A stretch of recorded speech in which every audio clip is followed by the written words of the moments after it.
My name is Amy Walsh. I'm 35 years old, and I'm a first lieutenant in the United States Army. In the suffocating silence of that Lancaster County, Nebraska courtroom, I never imagined the cruelest enemy I'd ever face would be my own brother. When his lawyer stood up in court and called me unstable, I thought I'd heard the worst of it. But then Gordon looked me dead in the eye, a smirk twisting his lips, and told the judge I was unworthy of our father's name. That one word, unworthy, cut deeper than any wound I'd ever carried. Moments later, his wife Clarissa turned to a neighbor sitting behind them and whispered just loud enough for me to hear, "Damaged goods always cause trouble." And in that moment, I realized my family wasn't just turning their backs on me, they wanted to erase me. But they didn't know one thing. My father, an old soldier himself, had seen this battle coming. Before I tell you my story, let me know where you're listening from in the comments, and hit subscribe if you've ever had your own family try to erase you just because you were different. The sharp crack of the judge's gavel echoed the shattering of my world. The sound hung in the air, a final percussive punctuation to my brother's lies. The hearing was adjourned. For a moment, I remained frozen on the hard wooden bench, my entire body numb. My training as a soldier, the years of discipline drilled into my very bones, kept my spine perfectly straight, my hands resting calmly in my lap. But inside, behind that carefully constructed wall of composure, I was hemorrhaging. Everything was breaking apart. I could hear the low murmur of voices around me, the rustle of clothing as people began to stand. My brother Gordon and his wife Clarissa were already accepting condolences like they were at a funeral. And in a way, they were. Mine. "It's just so sad," I heard a woman who used to babysit us say. "So sorry you two have to deal with her." Gordon responded with a heavy performative sigh, his voice thick with false grief. "We just want what's best for her," he said. Every word was a fresh wound. I could feel dozens of pairs of eyes drilling into my back. It wasn't sympathy I felt in their stares. It was a cold, morbid curiosity, the kind people have when they slow down to gawk at a horrific car wreck on the side of the highway. I was their roadside disaster, a spectacle of family drama laid bare for the entire town to consume. I didn't cry. Tears were a luxury I couldn't afford, a weakness they would feast upon. I just sat there, breathing in the stale air of the courtroom, and let the pain calcify into something hard and protective inside my chest. Finally, I forced my legs to move. Standing up felt like lifting a colossal weight. The walk from my seat to the courtroom's heavy oak doors was the longest, most agonizing journey of my life. Each step my boots took on the creaking floorboards seemed to echo through the silent room, a drumbeat marking my shame. One step, two steps, every head turned to watch. They weren't seeing Amy Walsh, the girl who'd grown up here, the soldier who'd served her country. They were seeing the woman who'd just been publicly branded as unstable, unworthy, and a problem to be dealt with. I pushed the door open, and the bright, unforgiving Nebraska afternoon sun hit me like a physical blow, forcing me to squint. And there they were. Gordon and Clarissa, standing on the top step of the courthouse, holding court. They were surrounded by a small group of neighbors and old family friends, their faces a mixture of pity and grim satisfaction. When Gordon saw me, his expression of concern deepened, but his eyes were cold and triumphant. He raised his voice just enough to carry across the courthouse lawn, a deliberate act of public execution. "We just hope she gets the help she so desperately needs," he announced to the crowd, shaking his head sadly. The words, wrapped in the guise of love, were the cruelest thing he could have said. It wasn't an attack. It was a character assassination disguised as kindness. I ignored them. I kept my gaze fixed on my old Ford pickup parked across the street and started walking. My path took me right down the center of Seward's Main Street, a street where I knew every crack in the sidewalk. I passed the Seward family diner, the greasy spoon where I'd waitressed every summer during high school to save for college. Through the large plate glass window, I saw Mr. Henderson, the owner who used to slip me extra pieces of pie, suddenly become intensely interested in wiping down an already clean counter, refusing to meet my eyes. A little further down, I passed the old pharmacy. I saw Mrs. Gable, my former Sunday school teacher, standing by her window. Our eyes met for a fraction of a second before she quickly, deliberately, pulled the floral curtain shut. That small, simple gesture hurt more than 1,000 insults. Their silence was their verdict. It was a universal language of rejection, spoken by the very people who had watched me grow up, who had cheered for me at graduation, who had waved flags when I left for my first deployment. My hometown was no longer my home. It had become enemy territory. By the time I reached my truck, my hands were trembling so violently I could barely fit the key into the ignition. I dropped it twice, the tinny sound of it hitting the asphalt mocking my lack of control. Finally, I slumped into the driver's seat, the worn vinyl cracked and familiar. And then my phone buzzed in my pocket. I pulled it out, expecting another hateful message, but the caller ID read, Captain Miller, my commanding officer. I took a shaky breath and answered, my voice a dry, hoarse whisper. Walsh! His voice was calm and steady, an anchor in my swirling ocean of chaos. First Lieutenant Walsh, he said. I heard there was some trouble back home. I just wanted you to know, your unit has your back. Whenever you're ready, your position is still here. His words didn't fix anything. They didn't erase the humiliation or the betrayal. But they were a lifeline. That simple statement of loyalty from a brother in arms 1,000 miles away was the only thing holding me together. In a world that had suddenly turned hostile, it was a reminder that I still belonged somewhere. I ended the call, started the engine, and pulled away from the curb. I drove past the town square, past the high school, past the edge of town where the cornfields began to stretch out toward the horizon. In my rearview mirror, the Seward water tower grew smaller and smaller until it disappeared completely. I didn't look back. There was nothing left for me there. An old piece of advice from my father surfaced in my mind, a lesson from a soldier to his daughter. Sometimes holding the line means knowing when to make a tactical retreat to regroup. I was retreating, but as the miles of empty highway unfolded before me, one single terrifying question echoed in the silence. Where do I go now? The endless miles of Nebraska asphalt blurred into a gray ribbon under my tires. I was driving on instinct, putting distance between me and the smoking crater that used to be my life in Seward. The question from an hour ago still hung in the cab of my truck, unanswered and suffocating. Where do I go now? My hands, still unsteady, gripped the steering wheel. I needed to do something, anything, to feel grounded. My eyes scanned the dashboard, the dusty vents, the radio that hadn't worked in years. I reached over and fumbled with the latch on the glove compartment, pulling it open with a tired squeak. Inside was a chaotic jumble of old registration papers, a half-eaten pack of gum, and a tire pressure gauge. My fingers dug past the clutter, searching for nothing in particular, and then they brushed against something soft and folded. Fabric. I pulled it out. It was a strip of royal blue satin, faded with age, the gold lettering nearly worn away. A Grand Champion blue ribbon from the Nebraska State Fair. And just like that, the highway, the truck, the gnawing emptiness of the present, it all dissolved. I was 16 years old again. That was the year of the General. He was a beautiful black Angus heifer, and he was my entire world. For a full year, my life revolved around him. My alarm went off at 4 a.m. every single day, long before the sun even thought about rising. While the rest of the world slept, I'd be in the barn, the cold of the Nebraska morning seeping through my jacket, my breath pluming in the air as I mixed his feed. I kept a detailed logbook, just like my dad had taught me, recording every pound of grain, every change in his mood.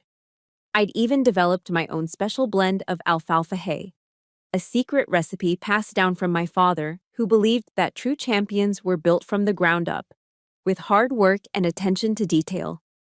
I remembered my dad's words as he'd watched me nursing a sick calf back to health one spring. Hard work has its own value, Amy, he'd said, his voice quiet but firm. Even if no one else sees it, you know what you've done. The General wasn't just a 4-H project. He was the physical manifestation of that principle. He was my pride, my proof that I was capable, that I was more than just the quiet second-best child. He was my shot at being seen. The day of the competition at the Nebraska State Fair, I felt a nervous energy thrumming under my skin. The air was thick with the smells of grilled corn, spun sugar, and livestock. The distant screams from the midway rides mixed with the lowing of cattle in the exhibition halls, creating a chaotic symphony of summer. But in my mind, everything was quiet and focused. This was my moment. And then, it happened. The judge, a stern-faced man in a crisp white shirt and a cowboy hat, walked down the line of animals. He stopped in front of the general, walked around him, and then gave a slow, deliberate nod. "We have a winner," he announced into the microphone, and the entire arena seemed to erupt.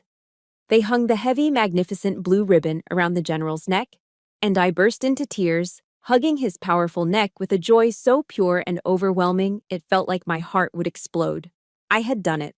All the cold mornings, all the hard work, it had all been worth it. After the awards ceremony, I led the general back to his stall. I was so thirsty and giddy I decided to run to a concession stand to grab a celebratory lemonade. I was gone for maybe 5 minutes. When I came back, I froze in the entryway to the barn. My brother, Gordon, was standing by the stall, casually holding a pair of farm shears. And on the general's sleek black flank, there was a huge, ugly, jagged patch where the hair had been crudely hacked off, right down to the pink skin. It was a glaring wound on his otherwise perfect coat. My heart plummeted into my stomach. Gordon just shrugged, a familiar, lazy smirk on his face. "He looked a little messy," he said, his voice dripping with false innocence. "I was just tidying him up for you." But I knew better. I knew that look in his eyes. It was a calculated act of destruction, a deliberate, petty way to mar my victory, to steal the purity of my moment. It was his way of reminding me that he would never let me have anything that was solely mine. Tears of rage and hurt blurring my vision, I ran to find my mother. I found her fanning herself in the shade near the grandstand, laughing with one of her friends. I practically sobbed as the story tumbled out of me: the ribbon, the win, the shears, the ugly patch on the general's coat. I expected outrage. I expected her to march over there and confront Gordon to defend my hard-earned victory. Instead, she let out a long, weary sigh, the kind she always reserved for my dramas. "Oh, Amy, don't be so dramatic," she said, her voice laced with annoyance. "Your brother was just trying to help. You're always so sensitive." Then she turned away from me, effectively dismissing my pain. I watched in stunned silence as she walked over to where Gordon was now standing, a tall, cold glass of lemonade in her hand. "Here you go, son," she said, her voice warm and comforting. "You look tired. Come sit down for a minute." In that single devastating moment, the pain of seeing the general's ruined coat was nothing compared to the agony that ripped through my chest. My mother hadn't just ignored my pain. She had actively chosen his side. She had comforted the vandal and punished the victim. She had looked at my masterpiece and his act of defacement and decided that his comfort was more important than my heartbreak. The long truck ride home that night was shrouded in a thick, suffocating silence. The giant trophy sat on the seat between me and Gordon, a monument to a spoiled victory. The blue ribbon lay on the dashboard, its color seeming to mock me. I stared out the window at the endless cornfields, my throat tight with unspoken grief. Then I felt a movement from the front seat. My father, who had been driving without a word, reached his right arm back, his eyes never leaving the road. His large, calloused hand searched for a moment before finding mine. He didn't say anything. He didn't need to. He simply squeezed my hand, a firm, powerful pressure that spoke volumes. It said, "I see you. I know what you did. And I am so proud of you." That silent acknowledgement from my father didn't fix the hurt, but it became a quiet cornerstone of my soul. It was a reminder that my worth wasn't determined by the approval of those who chose not to see it.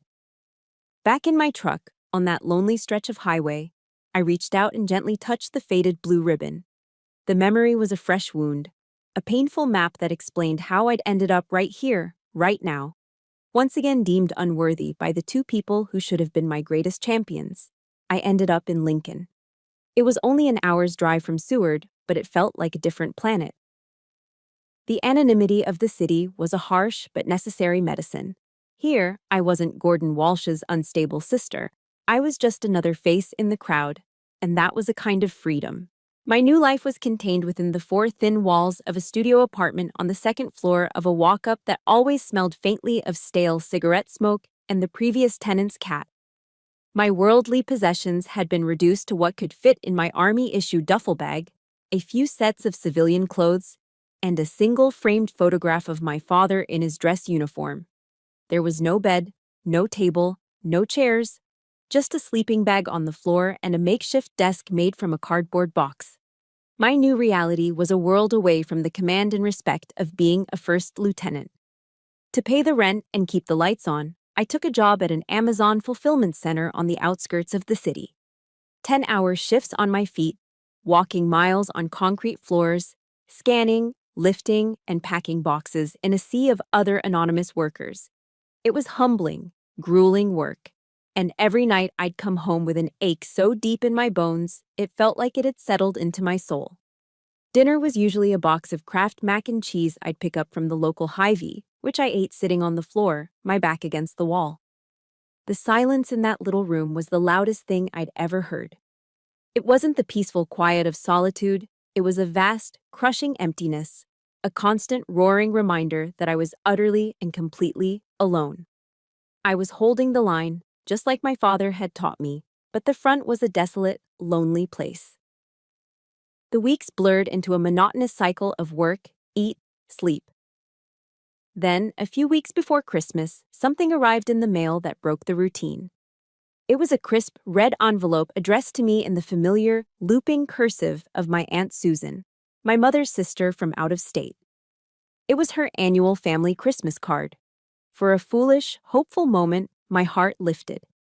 It was a connection, a small sign that I hadn't been completely cast out. I tore it open with a sense of anticipation I hadn't felt in months. Inside, the photo was glossy and perfect. Gordon, Clarissa, and their two smiling children were posed in front of the Walsh farmhouse, framed by wreaths and festive lights. They looked like the perfect American family, happy and whole. I scanned to the bottom of the card, looking for the handwritten note Aunt Susan always included. But all I found was the pre-printed message in a cheerful, generic font. Merry Christmas from the Walsh family. My name wasn't there. I read it again and again, as if the words might change. The Walsh family. It was a formal declaration. I was no longer a part of that unit. They had literally cropped me out of the picture. The feeling that hit me was sharp and physical, like a fist slamming into my sternum, knocking all the air from my lungs. I sank down onto the floor, the card trembling in my hand, the smiling faces of the family I no longer had staring up at me. A few days later, my phone rang. It was Clarissa. I almost didn't answer, but some morbid curiosity made me press the green button. Her voice was syrupy sweet, a tone I knew meant she wanted something. "Amy, honey, how are you?" she began. "I'm fine, Clarissa," I said, my voice as flat and cold as the tile floor beneath me. "Oh, good," she chirped. "Listen, Mom just wanted me to call and make sure you got the Christmas card. Aunt Susan said she'd sent one your way." The calculated cruelty of it stole my breath. "I got it," I managed to say. "Oh, wonderful. The kids miss you so much, you know," she continued, the lie sliding effortlessly from her tongue.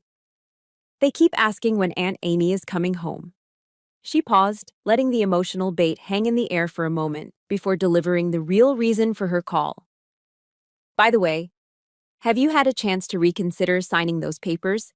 It would just make things so much easier for everyone if we could put this all behind us before the holidays."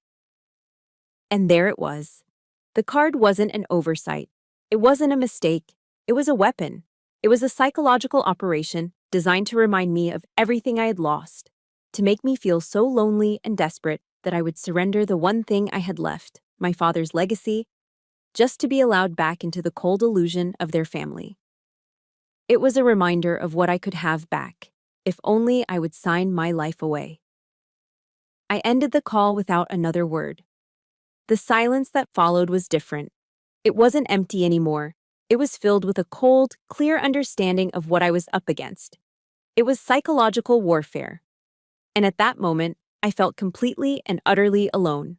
If you've ever felt that kind of calculated coldness from someone who was supposed to love you, support this story with a like, and just type, "I see you" in the comments so others know they aren't alone either. That night, sleep was impossible. I sat on the floor and pulled out the small framed photo of my father. I looked into his eyes, steady and kind, and remembered something else he used to say.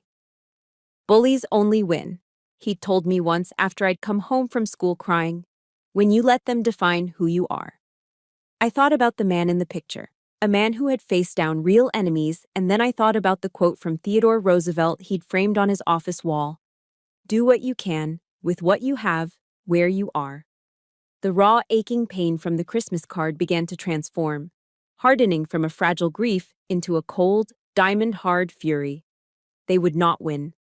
They would not define me, and they would not erase me. I would not let them. My father had left me more than a farm.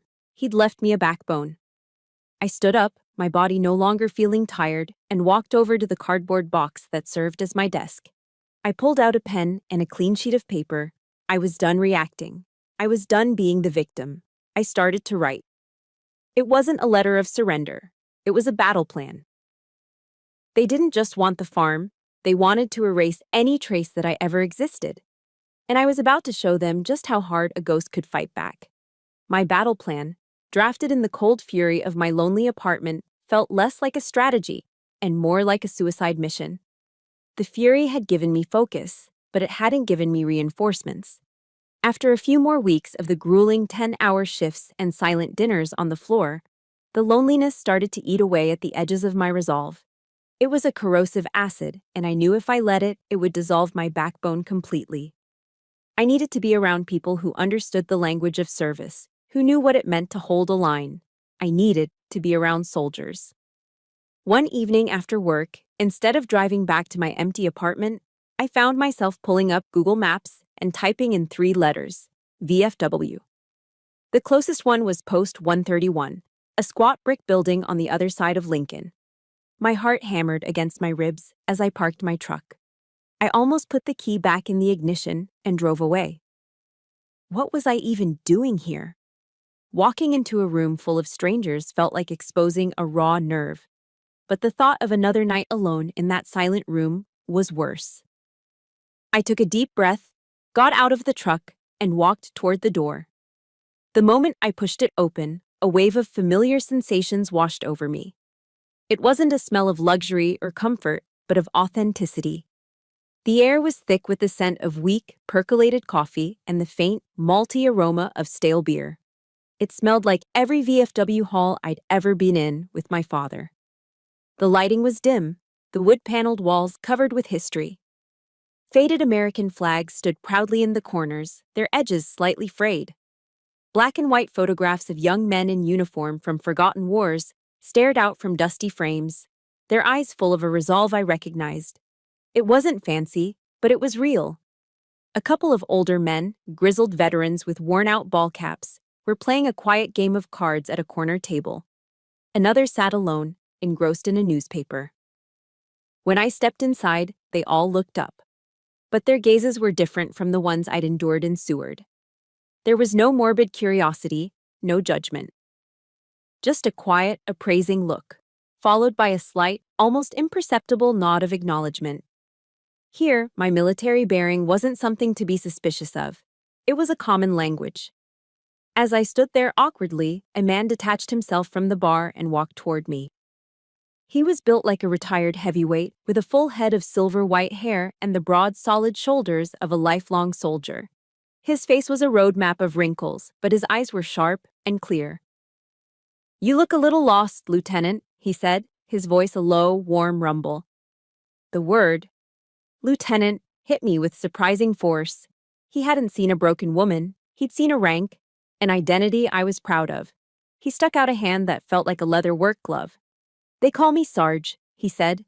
"Sarge Henderson, Marine Corps, Vietnam." I shook his hand. "Amy Walsh, Army." I was still on high alert, my internal defenses raised. But as I looked into his eyes, I saw something that disarmed me, an unspoken understanding.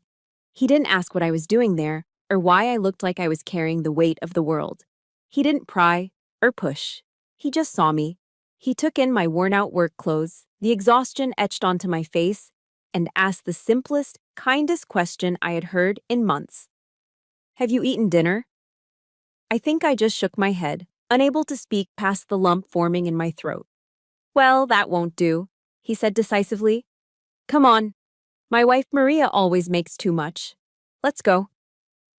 Before I could protest, he was leading me out the door and to his old pickup truck. We drove to a small, tidy house in a quiet suburban neighborhood. The moment we walked in, I was enveloped by the warm, incredible smell of roasting beef and spices. A woman with a kind face, warm brown eyes, and a welcoming smile came out of the kitchen, wiping her hands on her apron. This was Maria. She looked from Sarge to me, and her smile widened. She didn't ask who I was or why I was there.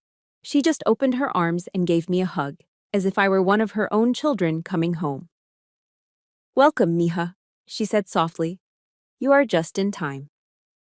Maria didn't pepper me with questions. She just sat me down at her small kitchen table and placed a heavy ceramic plate in front of me. It was piled high with steaming beef stew, rich with carrots and potatoes, next to a piece of golden, homemade cornbread, butter already melting into its surface. It was the first real meal, the first home-cooked food I'd had in months. As I took the first bite, the warmth of the stew spread through me, chasing away a chill I didn't even realize I had. It was more than just food, it was nourishment for a starving soul. The simple, unconditional kindness of these two strangers began to melt the thick ice that had formed around my heart. After dinner, while Maria clattered softly in the kitchen, cleaning up, Sarge led me out to the small back porch. He handed me a steaming mug of black coffee, and we sat in comfortable silence for a while, listening to the sound of crickets in the cooling night air. "I don't know what kind of battle you're fighting, Amy," he said finally, his gaze fixed on the dark outline of his backyard. "But I know this. No soldier fights alone. The family you're born into, you don't get to choose them. But the family you serve with, the one you fight alongside, the one you choose to stand with, that's the one that matters. That's your real squad." His words didn't offer a solution, but they opened a door in my mind. The isolation I felt wasn't a life sentence. It was a tactical problem. I wasn't alone. I was just a soldier who had been separated from her unit on a new and unfamiliar battlefield. My mission now was to find my squad. As I looked up, I noticed a small brass plaque on the wall of the porch. It was a quote from an old general, George S. Patton. "Success is not measured by what you accomplish," it read, "but by the opposition you have encountered and the courage with which you have maintained the struggle against overwhelming odds." For the first time in a long time, I felt a flicker of hope. I wasn't just surviving anymore, I was fighting. For the first time in months, I walked up the stairs to my apartment with a feeling that wasn't dread. The warmth from Sarge and Maria's kitchen seemed to linger with me, a protective shield against the loneliness that usually greeted me at the door. I had a squad, or at least the beginnings of one. I had a battle plan. I had hope. I unlocked my door, stepped inside, and was about to flick on the light when I was stopped by a sharp rap on the door I'd just closed. My heart leaped into my throat. I wasn't expecting anyone. I peered through the peephole, and the fragile warmth inside me instantly turned to ice. It was Gordon and Clarissa. They were standing in the dim hallway, beaming, a large wicker basket laden with goodies held between them. My entire body went rigid. This was my safe space, my bunker, and the enemy was at the gate. I took a half-second to compose myself, plastering a neutral expression on my face, and opened the door. "Amy!" Gordon's voice was a booming, sickeningly cheerful sound that was far too large for the narrow hallway. "There you are, sis. We were so worried about you. Mom insisted we drive down and check in." He didn't wait for an invitation. He and Clarissa swept past me into my tiny apartment, bringing with them the scent of Clarissa's expensive perfume and the overwhelmingly sweet smell of fresh pastries from the basket. It was a full-scale invasion. Clarissa's eyes did a slow, deliberate sweep of my studio, taking in the sleeping bag on the floor and the cardboard box I used as a table. A look of perfectly crafted pity crossed her face. "Oh, Amy," she said, her voice dripping with false sympathy. "You're living here? It's so cozy." The word cozy was a dagger wrapped in velvet. The basket was placed on my floor, the only available surface. I recognized the logo on the wax paper wrapping instantly. The Rabbit Hole Bakery, our favorite spot in Seward. It was a calculated move, a Trojan horse filled with nostalgia, designed to remind me of a home they were now dangling in front of me like a prize. They settled onto my sleeping bag as if it were a sofa, forcing me to stand. The interrogation began, masked as concern. Gordon started the performance, his face a mask of regret. He talked about misunderstandings and the pressure he'd been under. He claimed he had overreacted in court, that he'd only ever wanted to protect me. It was a masterful, blame-shifting monologue that painted him as the burdened older brother, forced to make a difficult choice for my own good. Then Clarissa tagged in. She reached out and took my hand. Her skin was soft, her touch gentle, but it felt like a trap. "We're family, Amy," she said, her eyes welling up with crocodile tears.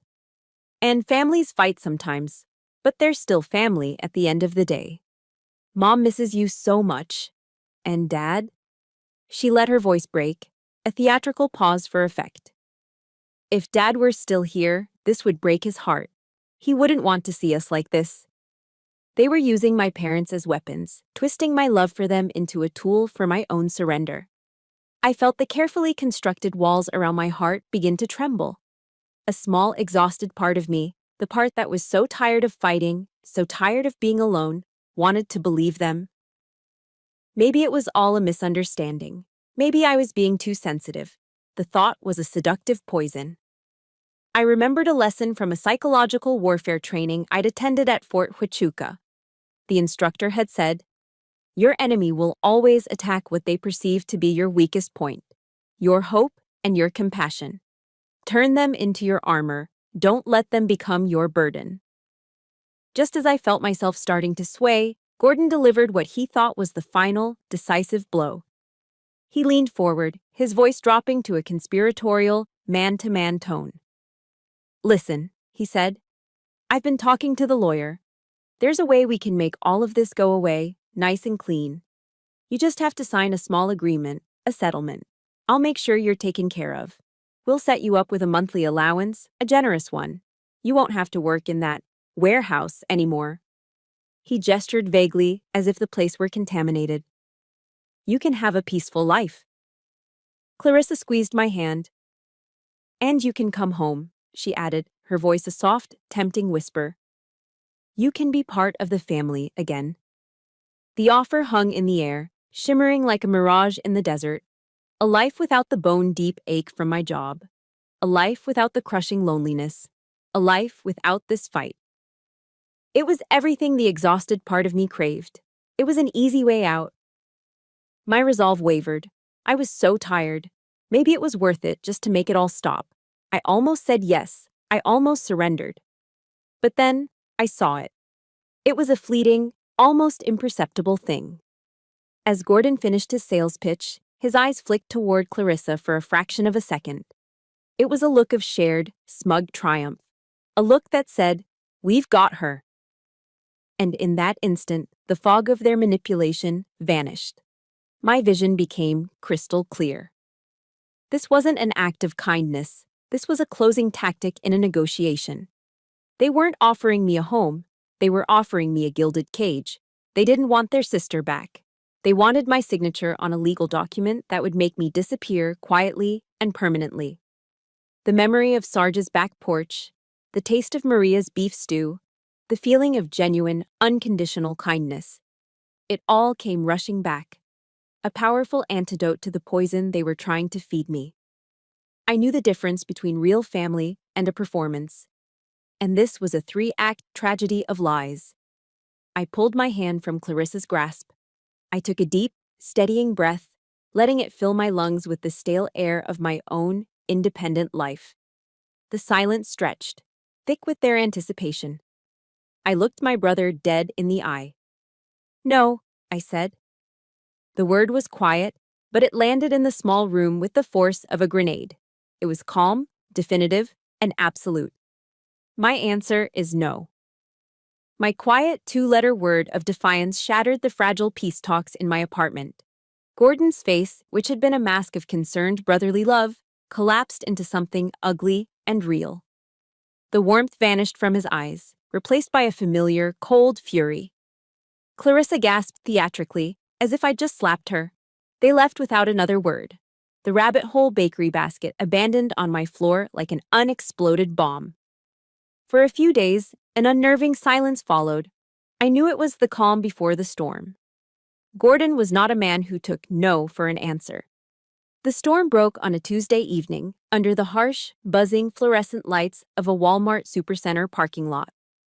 I had just finished a grueling shift at the warehouse and was on my way home, making a quick stop for groceries. I was loading the last of the plastic bags into the bed of my truck, my muscles aching, my mind already on the blissful emptiness of my apartment. That's when their SUV screeched into the empty space behind me, blocking me in. My whole body tensed. Gordon flung his door open and stomped toward me. The mask was completely gone now. His face was twisted into a snarl of pure, unfiltered rage. Clarissa got out on the passenger side, her arms crossed tightly over her chest, her expression one of utter contempt. "What the hell do you think you're doing, Amy?" he roared, his voice echoing in the vast, mostly empty lot. A couple pushing a shopping cart a few rows over stopped and stared. "Who do you think you are, turning down my kindness like that?" Kindness. The word was so absurd, so twisted, that for a second I almost laughed. I closed the tailgate of my truck with a loud slam, the sound punctuating the tense silence. I kept my voice low and even, the way I would with an unstable civilian overseas. De-escalate. "I already gave you my answer, Gordon," I said, trying to move around him toward my driver's side door. "Please, just leave me alone." He sidestepped, blocking my path. He was bigger than me, and he used his physical presence to intimidate, puffing out his chest. He let out a short, ugly laugh that held no humor. "Leave you alone?" he sneered. "You started this. You're the one who couldn't just be grateful. But I'm going to give you one last chance." He lowered his voice, leaning in so only I could hear the venom in his words. "You're going to sign those papers, or I swear to God the first call I make will be to your commanding officer. I'll send him your medical file, all of it. I'll tell him you're a danger to yourself and a liability to your own unit. You won't just lose the farm, Amy. You will lose everything." And that was it. The breaking point.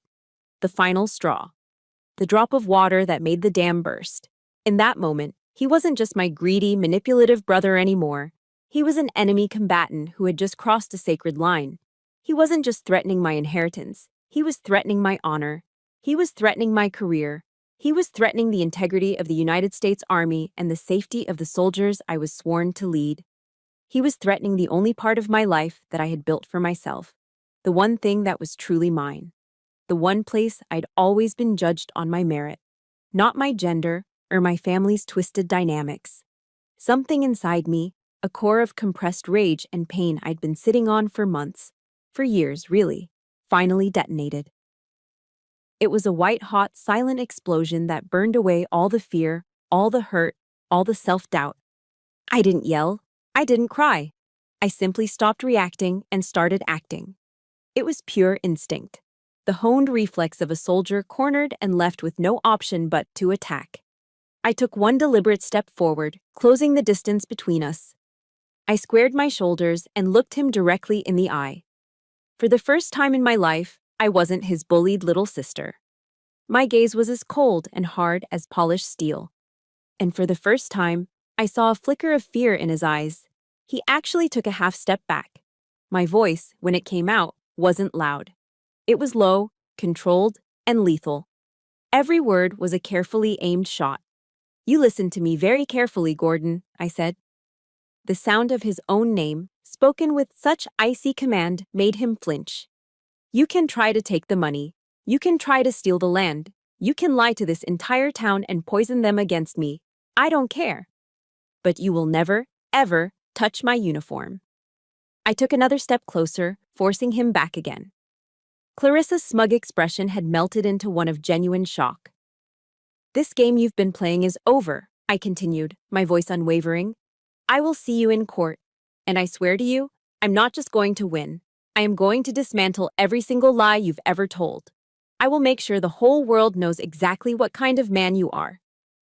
The air crackled with the aftermath of my declaration. Gordon stared at me, his mouth slightly agape, utterly speechless. He had poked the bear one too many times, and now he was facing a creature he didn't recognize and didn't know how to fight. If you have ever had a moment where you finally stood up and found your voice against someone who tried to silence you, hit that like button to stand with Amy. And in the comments, just write "game on." Without another word, I turned my back on them. It was a dismissal, absolute and final.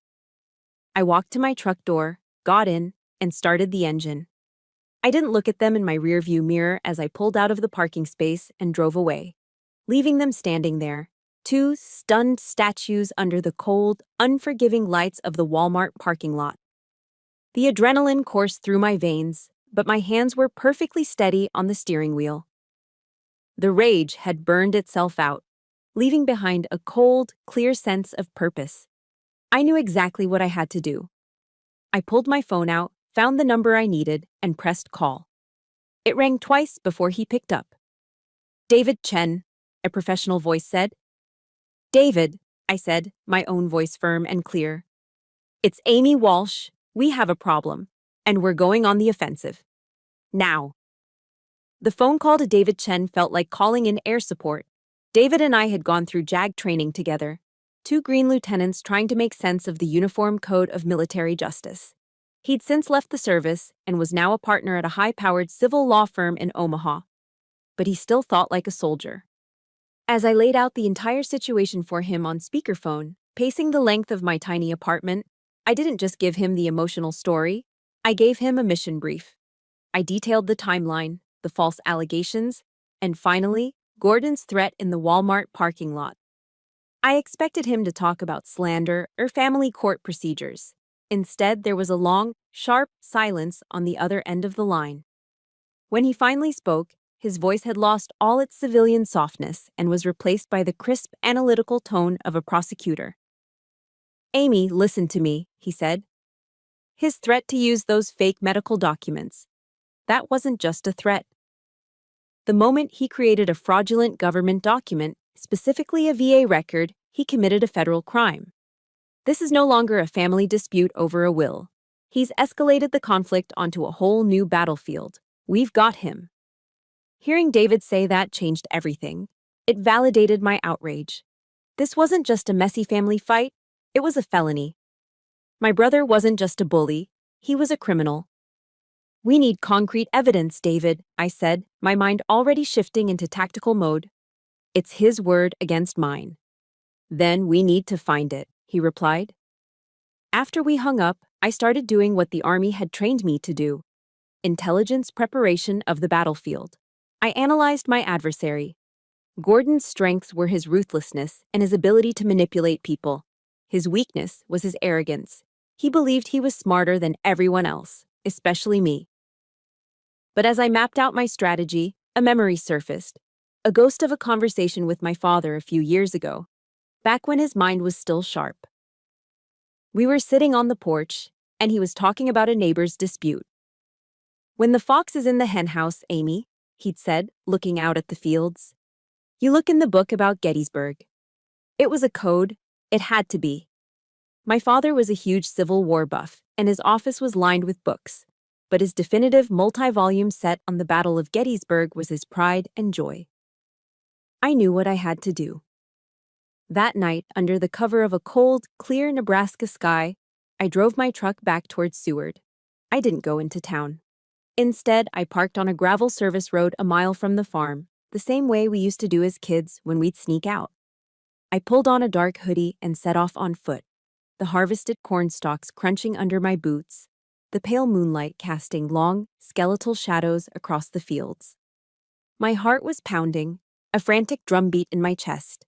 It was a strange and bitter feeling, moving like an intruder across the land that was supposed to be mine.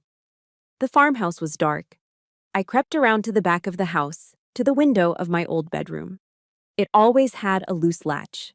With a soft groan of protesting wood, it slid open, and I slipped inside. The house felt alien. Clarissa's touch was everywhere. New curtains, generic decorative pillows on my old window seat, the faint, cloying scent of potpourri. It was like walking through a sterile imitation of my own memories. Barefoot on the cold hardwood floors, I moved like a ghost down the hallway to my father's office. I slipped inside and closed the door behind me, my hand shaking slightly. This room, at least, was almost exactly as he'd left it. The faint smell of old books and his pipe tobacco still lingered in the air. His heavy oak desk, his leather chair, the photos on the wall. It was a sanctuary of memory. My eyes went straight to the bookshelf, and there it was, the thick, leather-bound volume on Gettysburg. My fingers trembled as I pulled the heavy book from the shelf. It felt lighter than it should have. I opened it, and my breath caught. The center of the pages had been hollowed out with surgical precision, and nestled inside, resting on a bed of cut-out words about Pickett's charge, was a small, ornate, old-fashioned skeleton key. I knew instantly what it was for. My dad had always talked about the one loose floorboard under his desk, the one that always creaked. I knelt, ran my fingers along the seams of the old oak planks, and found it. Using the tip of a letter opener, I pried it up. And there, in the dark space beneath, was a gray metal lockbox. The old key fit perfectly. With a dull click, the lock turned. I lifted the lid, my heart hammering against my ribs. On top was the trust and the will, the documents I already knew about. But underneath them was something else. It was a thick, leather-bound ledger, a journal. It was my father's handwriting, neat and precise. I opened it. Page after page, he had meticulously documented everything. Every single dollar he had loaned Gordon for a failed business venture, with dates and amounts marked unpaid. Every promise Gordon had made and broken. There were entries detailing his disappointment, his frustration, his slow, painful realization of his own son's character. It was a secret history of my brother's greed and my father's quiet sorrow. But it was the last page that shattered me. Tucked into a small envelope was a handwritten letter addressed to me. "My dearest Amy," it began, "I pray you never have to read this. I truly do. But if you are holding this letter, it means the fox has finally taken over the hen house. It means Gordon has chosen his path, and I am no longer there to guide him back. I have left you the farm, and I know he will fight you for it. So I have left you this too. Remember what I taught you. Holding the line doesn't mean you have to endure the shelling alone. You must fight back with superior firepower. Use what I've left you here. This is your ammunition. Now, go win this war." Tears, I didn't even know I was holding back, began to stream down my face, dripping onto the brittle pages. He had known. He had seen it all coming, and he had armed me from beyond the grave. This wasn't just a ledger, it was a weapon. This wasn't just a letter, it was my father's final command. I carefully placed everything back in the box, slipped it into a canvas bag, and left the house the same way I came. As I walked back across the moonlit fields, the cold metal of the box felt heavy and real in my hands. I reached inside my pocket and closed my fist around the old skeleton key. It was no longer just a key. It was my father's faith in me, made solid. It was the key to my victory. The day of the final hearing, I walked into the courtroom feeling a strange sense of calm. The fear and humiliation that had once suffocated me in this very room were gone, replaced by the cold, clear focus of a soldier before a mission. I didn't look at my brother. I didn't look at the familiar faces from Seward filling the benches behind him. I looked at the American flag standing behind the judge's bench, and I silently recited my oath of commission. I wasn't just fighting for a farm anymore. I was fighting for every soldier whose honor had been questioned by people who would never understand the meaning of the word. Gordon's lawyer began, his voice oozing with confidence. He presented the forged medical documents with a flourish, stacking them neatly on the witness stand. Then Gordon took the stand, his face a perfect portrait of brotherly anguish. He launched into a heart-wrenching monologue about his sleepless nights, his worry for his troubled sister, and his solemn duty to protect me from myself. He dabbed at his dry eyes with a handkerchief. "I love my sister," he said, his voice thick with emotion as he looked toward the jury box. "That's why I have to do this. It's the hardest thing I've ever had to do." A ripple of sympathetic murmurs went through the gallery. Behind him, Clarissa played her part perfectly, dabbing at her own eyes with a silk handkerchief. They were putting on an award-winning performance, and the entire room was captivated. Then, it was our turn. My lawyer, David Chen, stood up. He didn't argue. He didn't object. He simply walked to the podium with a calm, almost serene confidence. "Your Honor," he said, "we have no questions for Mr. Walsh at this time. The defense calls its first witness, Mr. Marcus Thorne." A man in a crisp dark suit walked to the stand. He carried an air of no-nonsense authority. He was sworn in, and David began. "Mr. Thorne, could you please state your occupation for the court?" "I am a senior investigator for the Department of Veterans Affairs, Office of the Inspector General." A subtle shift occurred in the room. This wasn't a hired expert. This was a federal agent. David had him authenticate Gordon's submitted documents, which were projected onto a large screen for everyone to see. Mr. Thorne, in a dry, clinical monotone, began the systematic execution of my brother's lies. "The form used here, VA Form 1010EE, he began, pointing to the screen, "is a version that was discontinued 5 years ago." Gordon's face tightened. "The signature of the attending physician, Dr. Alistair Finch," Thorne continued, his voice unwavering, "is a forgery. We contacted Dr. Finch, who is retired in Arizona. He confirmed he has not practiced medicine in 7 years and has never had First Lieutenant Walsh as a patient." A gasp rippled through the gallery. Gordon's face began to lose its color. "And finally," Thorne said, delivering the final blow, "the official seal from the Omaha VA Medical Center is counterfeit. The authentic seal has a microscopic flaw in the letter H of health. This counterfeit seal is perfect. It's a common mistake made by amateurs." Each statement was a nail being hammered into the coffin of Gordon's credibility. The room was silent, the air thick with tension. Gordon was visibly sweating now, his smug confidence replaced by a dawning panic. But David wasn't finished. He let Mr. Thorne step down and then turned to the judge. "Your Honor," he said, his voice resonating with a new power, "the opposition has spent this entire hearing attempting to paint a picture of my client, First Lieutenant Walsh, as a soldier broken by war. We would now like to present the court with a different picture." An aide dimmed the lights. A grainy, chaotic image flickered to life on the projection screen. It was a photo from Afghanistan, taken in the middle of an ambush. A Humvee was on fire, black smoke pouring from its engine, and in the center of the frame, a young soldier, me, was dragging a wounded civilian man away from the burning vehicle, shielding him with my own body as dust and debris kicked up from enemy fire around us. The image was raw, terrifying, and heroic. "This man," David said, his voice echoing in the silent room, "was a civilian contractor embedded with our unit. He was gravely wounded when his vehicle was hit. The soldier who pulled him from that burning wreckage under active enemy fire, saving his life at immense personal risk, was First Lieutenant Amy Walsh." He let the image hang in the air, a stark rebuttal to every lie they had told. He let everyone in that room see who I really was. I could feel Gordon's stare, now filled with pure, unadulterated hatred. Then David paused, a master of theatrical timing, and prepared to deliver the killing blow. "And the civilian man whose life was saved that day," he said, his voice dropping slightly, drawing everyone in. He pointed to the grainy figure in the photo, then turned his hand slowly toward the bench. "Is you, Your Honor, Judge Ellison."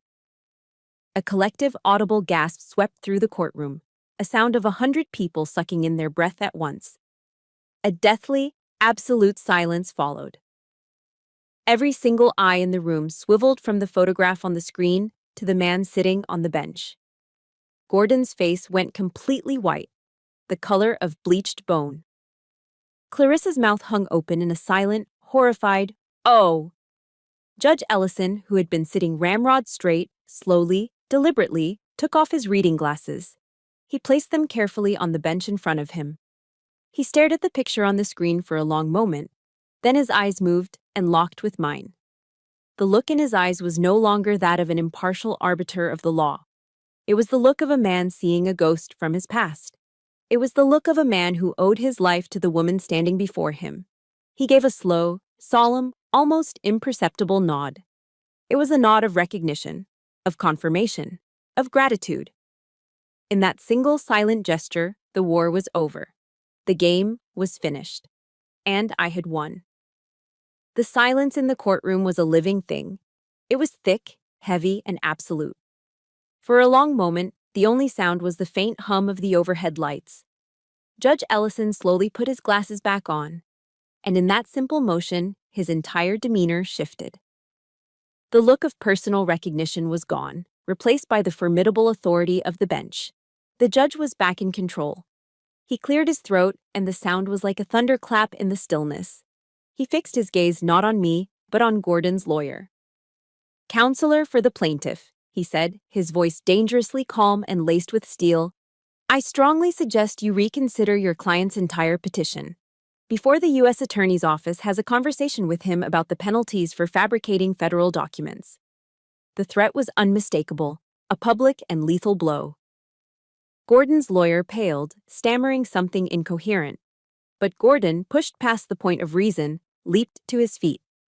"She ruined everything," he shrieked, his voice cracking with desperation and fury. He pointed a trembling finger at me. "She's the one who's sick. She belongs in a hospital."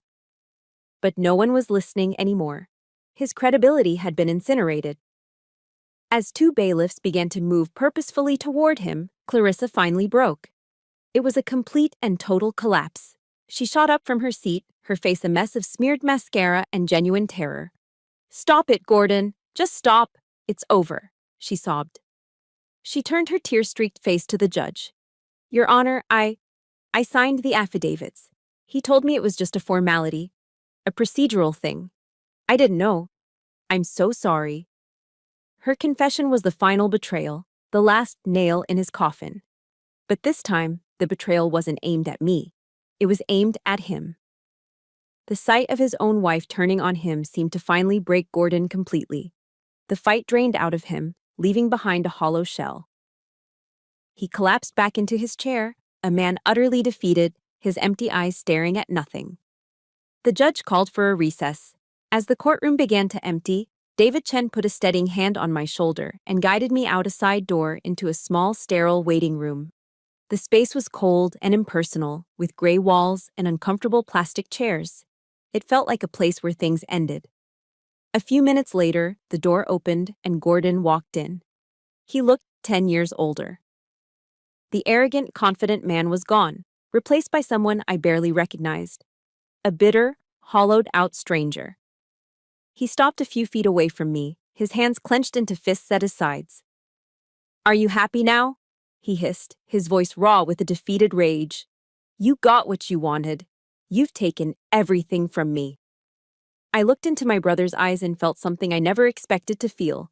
Not fear, not anger, not even satisfaction. Just a deep, profound pity. I saw a man so consumed by jealousy and entitlement that he had burned his own life to the ground just to try and ruin mine. "You did this to yourself, Gordon," I said, my voice quiet and devoid of accusation. It was just a statement of fact. "I never wanted the farm. I just wanted my brother." A flicker of something, pain, shame, crossed his face before being replaced by his familiar sneer. I didn't wait for a response. There was nothing left to say. I had just spoken the eulogy for our relationship. I turned and walked out of the room, leaving him alone with the ruins of his own making. In the hallway, Clarissa intercepted me, her face puffy and desperate. She grabbed my arm. "Amy, please," she begged. "Think about the children. What about my kids?" This was her last, desperate move, using her children as human shields. I stopped and looked at her, at this woman who had sat silently by, who had whispered insults about me, who had been a willing accomplice right up until the moment she saw the ship sinking. And I felt Nothing. The well of emotion had run dry. I am sorry for your children, Clarissa. I truly am, I said, and I meant it. They were the innocent casualties in a war they didn't start.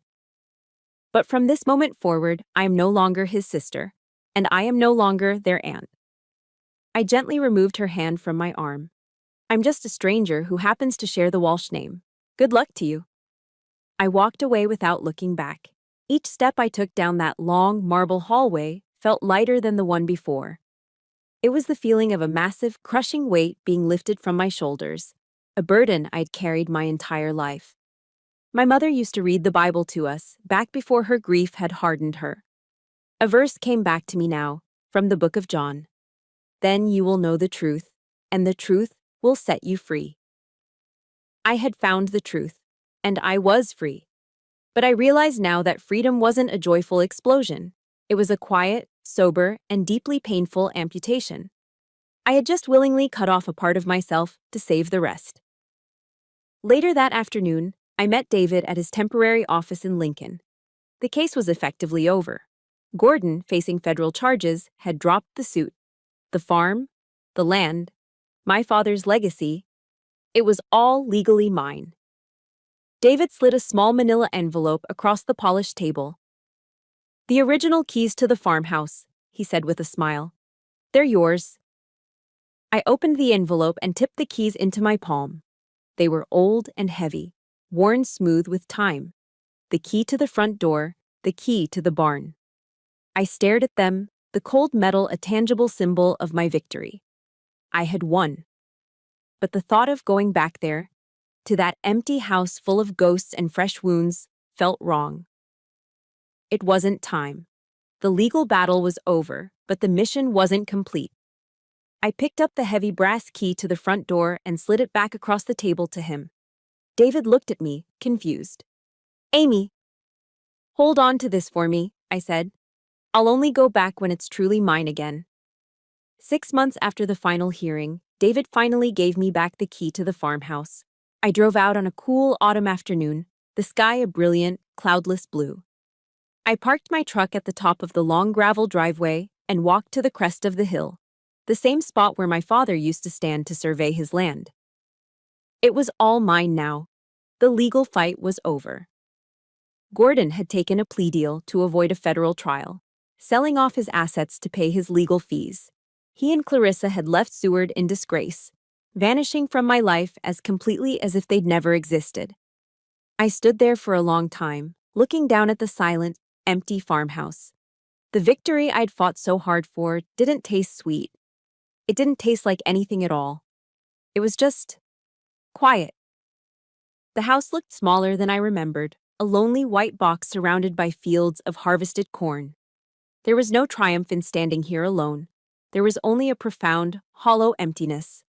The war was won, the enemy was gone. But now I was a soldier, left alone on a silent battlefield. I looked at the key in my hand and asked the quiet air the same question I'd asked myself months ago on the highway out of town. What now? I walked down the hill and let myself into the house. It was just as Clarissa had left it, but stripped of all personal effects. It felt like a stage after the play has ended. I wandered through the rooms, my footsteps echoing on the bare wood floors. But I didn't feel any connection here. The real feeling of home, I realized, wasn't in the house. It was outside. I spent the rest of the afternoon walking the property, my boots sinking into the rich, dark soil.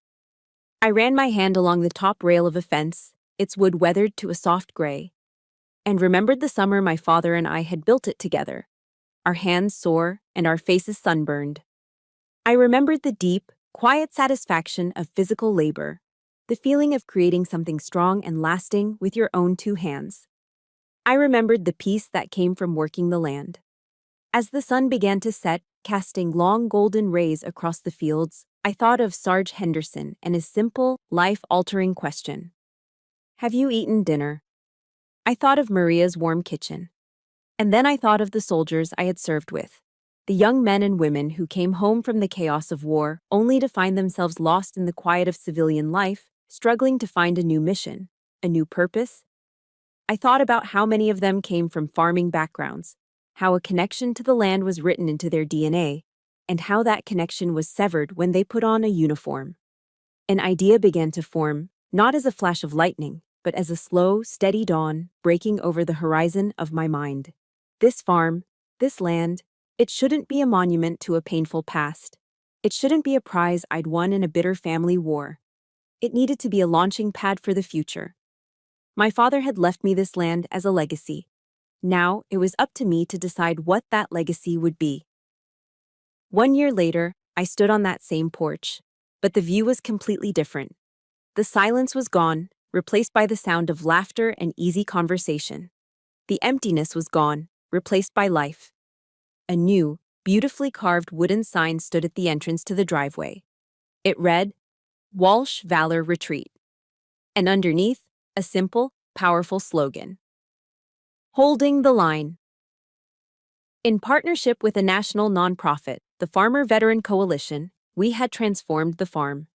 It was now a transitional therapeutic center for returning service members. The front yard was no longer just grass. It was filled with veterans and their families.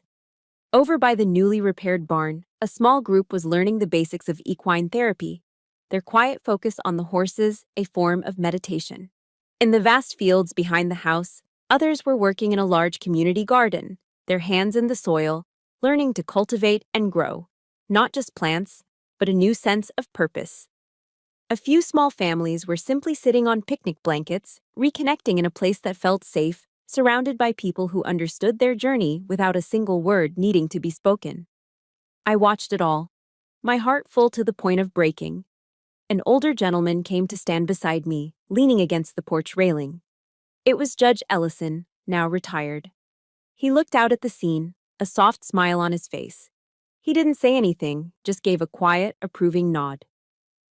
From inside the house, the incredible smell of Sarge Henderson's famous beef stew wafted out.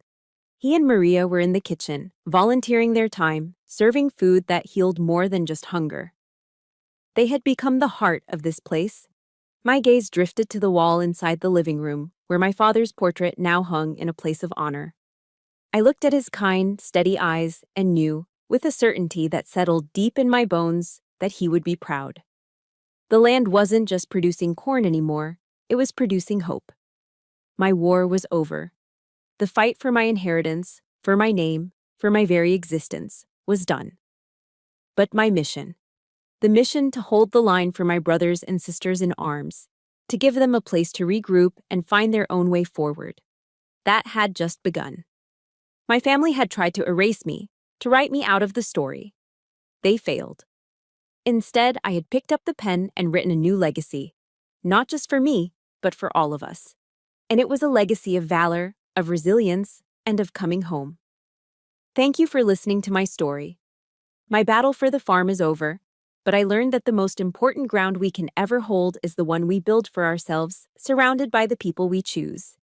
Everyone has a front line they have to hold, and I truly believe no one should have to do it alone. In the comments, I'd love to hear about just one person who became the family you chose when you needed it most. If you believe that our past does not have to define our future, please hit the like button and subscribe for more stories of resilience and new beginnings. Thank you for being part of my squad today.